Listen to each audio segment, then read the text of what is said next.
Nação Rubro-Negra, se você gosta de notícias em primeira mão, inscreva-se. Nossa meta é chegar a 100 mil de inscritos, e sua inscrição faz toda a diferença. A Espanha, sexta-feira, né, antes de ontem. E aí, obviamente, entradas, um jogo muito pegado, principalmente por parte do Uruguai, que precisava vencer para se manter na Copa do Mundo.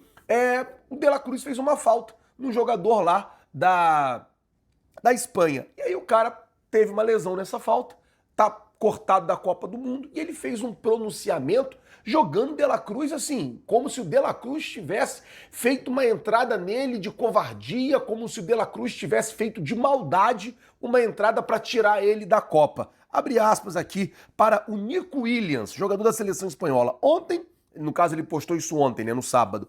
Ontem me provocaram uma nova lesão, após uma ação de um colega de profissão que agiu levado pela frustração, o descontentamento e a tristeza pela situação que atravessava. Foi uma jogada que, na minha opinião, poderia ter sido evitada, porque foi completamente desnecessária. Meio que querendo dizer que o De La Cruz agiu na covardia, fez uma falta desnecessária, não precisava ter feito a falta. Amiga, é Copa do Mundo, é um jogo pegado.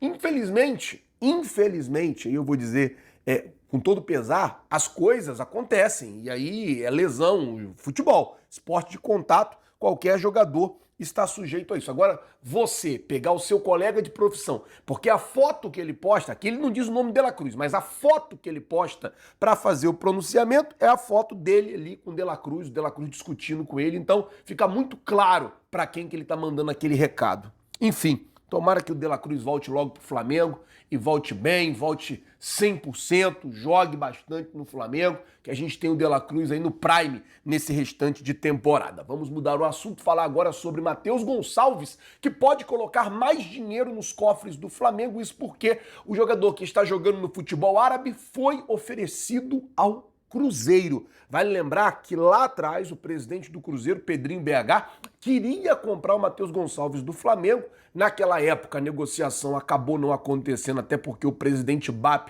vetou a ida do garoto para o Cruzeiro. E aí o que acontece? Agora o Matheus Gonçalves ele volta a ser oferecido ao Cruzeiro e, segundo as informações, o Cruzeiro tenta diminuir o preço. Não quer fechar pelo preço que estão pedindo no jogador, mas independente de qualquer coisa, o Flamengo tem 25% do Matheus Gonçalves, 20% no passe e 5% no mecanismo de solidariedade. Então o Flamengo ainda pode lucrar uma grana caso essa negociação se concretize. Por falar no Cruzeiro, adversário do Flamengo nas oitavas de final da Libertadores, Gabriel Peck foi contratado aí pelo Cruzeiro e parece que o Cruzeiro está pagando 2 milhões de dólares aí, 12 milhões de dólares, 10 milhões fixo, mais 2 milhões de bônus, caso ele bata algumas metas, um contrato até 2030.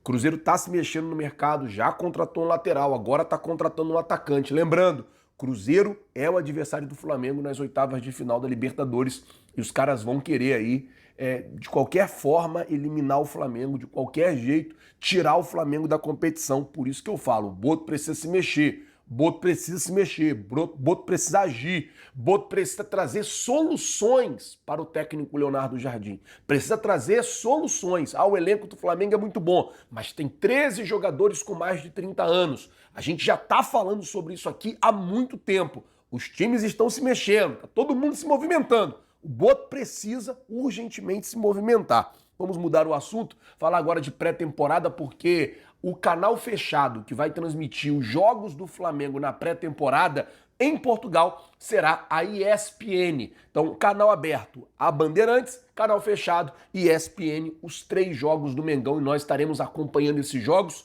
e mantendo você, é claro, por dentro de tudo que vai estar rolando com o Flamengo lá em terras portuguesas durante esse período de intertemporada. Todos os treinos que nós da imprensa tivermos acesso serão postados no canal Redação Ninho, que é o nosso canal secundário. E é claro que as notícias e tudo que for acontecendo, eu sempre vou trazer aqui no canal para todos vocês. Vamos mudar o assunto aqui. Flamengo monitora Danilo e Thiago Almada para reforçar o elenco. Confira os detalhes da estratégia do clube para a sequência da temporada. 2026, calendário competitivo para ajustar os planos visando a sequência da temporada de 2026, com o objetivo de qualificar o plantel para os desafios decisivos, especialmente na disputa da Libertadores. A diretoria rubro-negra mantém o foco em nomes específicos. Entre os alvos que despertam interesse nos bastidores da Gávea estão o volante Danilo, atualmente no Botafogo, e o meia Thiago Almada,